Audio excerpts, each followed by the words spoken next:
Hi, my name is Sandy Carter, and I'm IBM's General Manager of Ecosystem Development and a Social Business Evangelist, and this is our Social Business Coffee Break. Today we're going to talk about out with the old hierarchy, in with social. So let's get started and learn a couple things today in our coffee break. First, if you think about business communication before social occurred, it was very hierarchical. Typically, messages started at the top and they filter themselves down through different layers. But we've all played that telephone tag game where the message gets changed as it gets passed along. And this was one of the challenges of business communication before, and the speed. You know, today's marketplace goes so fast, we can't wait for messages to get passed and passed and passed. We need to get it directly and in the real time so that we can do our business much more successfully. So this fragmented communication, mandated from the top, very formal, is the way that the past used to be, and what we are moving into now is what I call social communication. So if you look at this org chart now, you have people that are connecting throughout the organization. Essentially, hierarchy is thrown out. With social tools, anybody can talk to anyone. People can rush to get the right set of information. Informal networks that are so valuable, those coffee break moments, those sharing can occur now at a global pace. We've got fluid knowledge sharing, no barriers, and employees are empowered because they can get the information that they need when they need it. Do you know in the old form of hierarchy, people would waste a day a week. Think about that, a day a week trying to get the right information so that they could do their job and be very successful. So I believe with social, this internal collaboration is just as key as using social externally.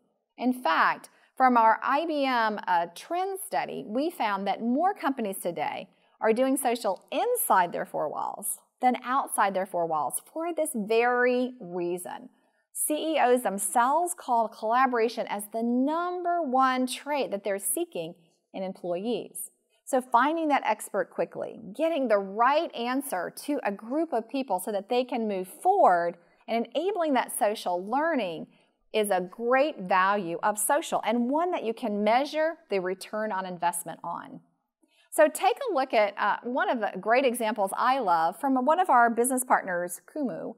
And this company is Safeway. They have used now video to communicate internally. Now we know that video is the most trusted form of shared content. And in fact, right now, in every form of social, internal and external, is one of the #1 ways to communicate. Well, Safeway used Kumu to be able to create and access and search interactive video. So you could say, wow, I want to see where Jenny said this in that video, and you can search on Jenny and then go straight to it in the video. It's a way to engage, it's interactive, and it's a way to get to the right place at the right time. So I think that this is a great example of how you can help prepare your organization for this social networking inside your company. So first, look at what social platform you have today. Does it enable fluid collaboration and networking between employees? Second, are there incentives that you have in place to foster that collaboration? It could be a competitive spirit with a game. It could be working towards a shared goal or someone's reputation. But think about ways to foster that communication right up front. It may take a little while because people are used to working in a hierarchy to get those other networks to form.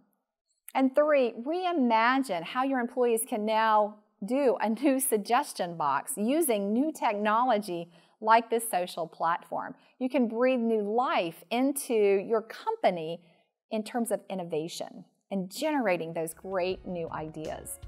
Well, this has been our Social Business Coffee Break. My name is Sandy Carter, and I hope you got a couple of valuable nuggets to use as you become a social business.